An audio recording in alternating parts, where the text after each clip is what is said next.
তারা তো গাছ বন্ধ রাখো। তারা তো চাও পয়সা যারা আসুন ফাইবা ওই গাছ আমার হিসাব করে দিবা যে ফেটো যারা বাচ্চা লাইন আছে ইলেন নাম একটা করে গাছ থাকবে।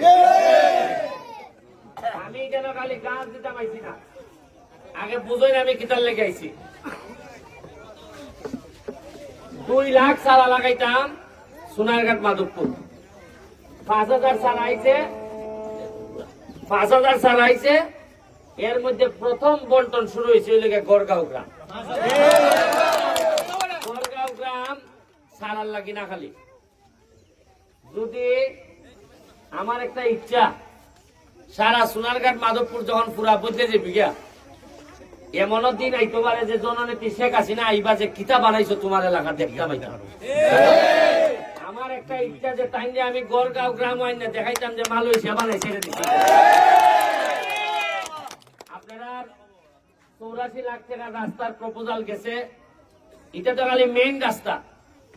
আমি চাইতেছি মাঠ, আপনারা দেখছেন যে মাঠের ঘাস শুরু হয়ে যায়, কেন মনে তো 7-8 লাখ টাকা গেছে।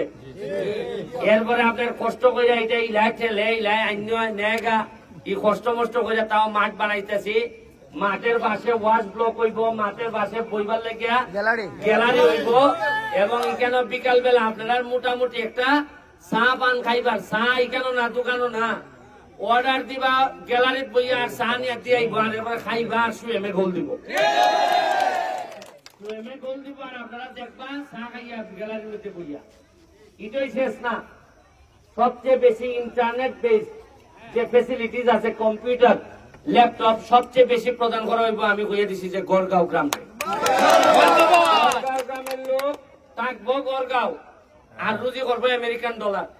এখান থেকে আউটসোর্সিং এর মাধ্যমে কোন যেটা আছে আমাদের ফ্রিল্যান্সিং এর মাধ্যমে গড়গাঁও লোকগুলারে আমি আরো সামনের দিকে নিয়ে যেতাম চাই।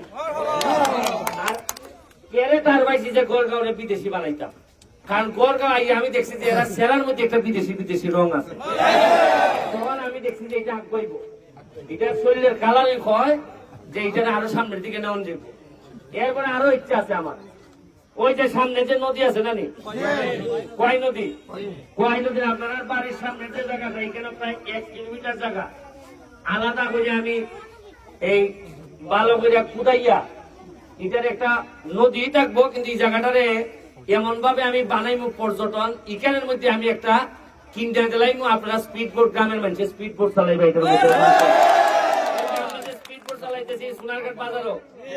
এখানের মধ্যে পর্যটনের লেগে নদীর পাড়েরই কেন সুন্দর সুন্দর ছোট ছোট তাঁবুর মতো গড় থাকবো, সারা এলাকার মানুষ আইয়া এখানের মধ্যে আড্ডা দিব। এটার লেগে আমি রুয়েলের সাথে আলাপ করিয়া একটা প্রজেক্ট নিয়ে, এটা কক্সবাজারের মতো না, তো পানি যাইতো, আর পানির পাশে বিকাল বেলা এই গ্রামের মানুষরা, বাইরের মানুষরা আইবো, আইয়া করবো আরে এখানে যে একটা ঈদের মতো মেলা জমছে রে, শীতের সময় থাকবো তাবু,